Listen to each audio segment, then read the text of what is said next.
La pauvreté est le résultat d'habitude. Ce que je vais dire là va peut-être vous surprendre. Personne d'entre nous ne décide du lieu dans lequel il va naître. On est d'accord? Ça veut dire que tu ne décides pas de naître dans une famille pauvre ou dans une famille riche. Mais en réalité, tu décides de vivre dans la pauvreté toute ta vie ou pas. Qu'est-ce que je veux dire par là? Je veux dire par là qu'il faut bien que les gens comprennent que ton lieu de départ ne détermine pas forcément dans la vie ton lieu d'arrivée. Et on a eu tellement d'histoires dans ce monde qui nous démontrent cela. Pourquoi donc est-ce que dans ces pays en Afrique dans lesquels il y a tout le potentiel qu'il faut, beaucoup de gens continuent à ne pas réussir?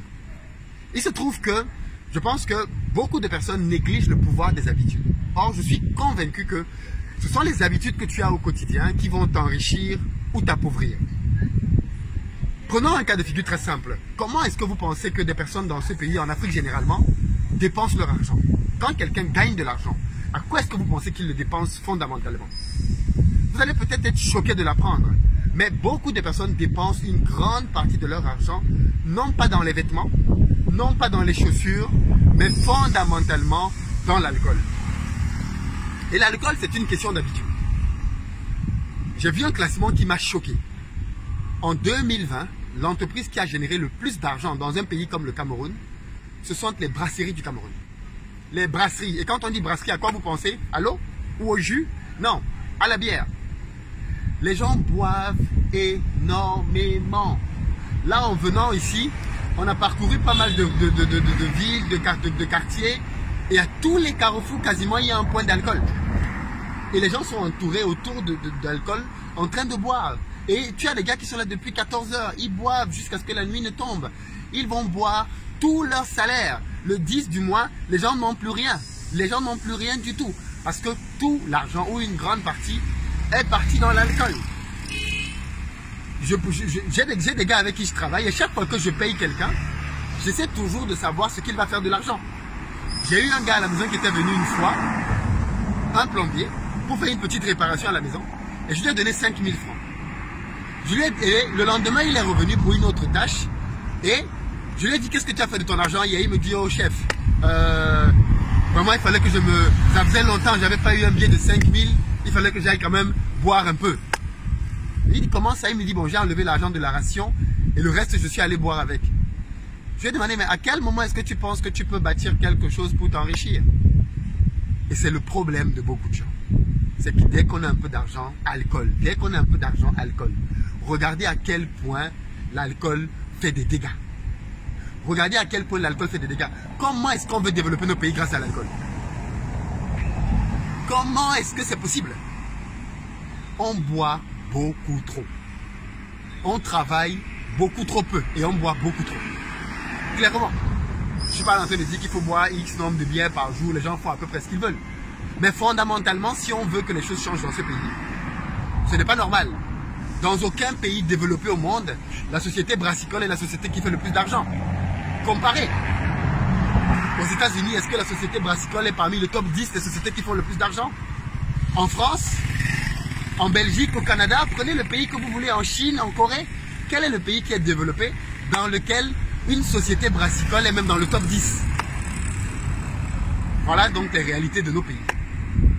Numéro 1, ils ont fait 650 milliards de francs CFA. Ça fait 1 milliard d'euros en un an, chiffre d'affaires déclaré en 2020. En un an, ils ont fait 1 milliard d'euros. Prenons la population dans ces pays, 25 millions d'habitants. Dans les 25 millions, on a au moins 10 millions qui ne peuvent pas boire. Ils sont beaucoup trop petits. Vous avez 15 millions potentiels qui boivent pour 1 milliard. Il y a des chiffres ahurissants sur la consommation d'alcool dans ce pays. Un classement récemment disait que le Cameroun est le premier importateur de vin Bordeaux en Afrique. Le Cameroun est le premier consommateur de champagne. Ah. Et avec ça, on veut se développer. On veut se développer en quoi? En soulardise? On veut se développer en quoi? En buvologie? Non, mais à un moment donné, il faut qu'on ait... En fait, je ne sais pas pourquoi, mais il faut à un moment donné que les Africains aient le courage de se regarder dans le miroir et faire une analyse froide. Les choses vont mal. On est dans des pays qui ont énormément de potentiel, mais énormément.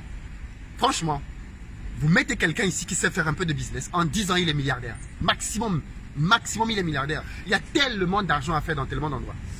Mais je me rends compte en fait que l'une des raisons pour lesquelles les gens n'explosent pas ici, l'une des raisons pour lesquelles on n'a pas énormément de multimilliardaires, c'est aussi à cause des habitudes de vie.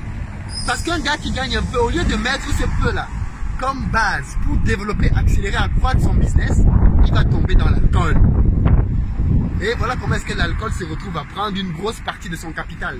Comment est-ce qu'il développe son business quand une partie de son argent est destinée à l'alcool? Là, par exemple, en ce moment, j'ai envoyé un de mes gars en formation dans une provenderie parce qu'on est en train de justement travailler à ouvrir la nôtre. J'ai envoyé un de mes éléments en formation et il m'a dit, mais il était choqué. Il dit, mais choqué par quoi? Il me dit, il était choqué de constater que les gars avec qui il travaille, qui touchent 60 000 francs le mois, c'est le salaire qu'il touche dans cette provenderie-là, 60 000 francs le mois, donc un peu moins de 100 €, boivent tous les midis 2 bières. Quand c'est la pause, les gars vont boire 2 bières. Lui, il ne boit pas. Mais il se demande, mais comment vous faites pour boire 2 bières avec un salaire de 60 000 francs? Et ça, c'est la bière du midi. Ce n'est pas la bière du soir. Vous prenez juste un calcul simple. Arrondissons une bière à 500 francs, un peu moins d'1 €. Vous buvez 2 bières à midi, ça fait 1000 francs. Vous buvez comme ça pendant 20 jours de travail, ça fait 20 000 francs. Ça fait un tiers de votre salaire qui est parti en boisson alcoolique, alcoolisée ou alcoolique, je ne sais plus, uniquement pour le déjeuner. Or, on sait tous que le meilleur moment là où les gens boivent, c'est le soir. Donc un gars qui boit 2 bières à midi, il en boit combien le soir? Et c'est donc un gars comme ça sur qui on peut compter pour développer le pays. On a un problème avec l'alcool, les gars. Et les filles, on a un sérieux problème avec l'alcool. Et je sais que certains prennent encore ça à la légère. Mais je peux vous prédire que ça fait partie des choses qui, si on ne les règle pas profondément, on ne s'en sortira pas.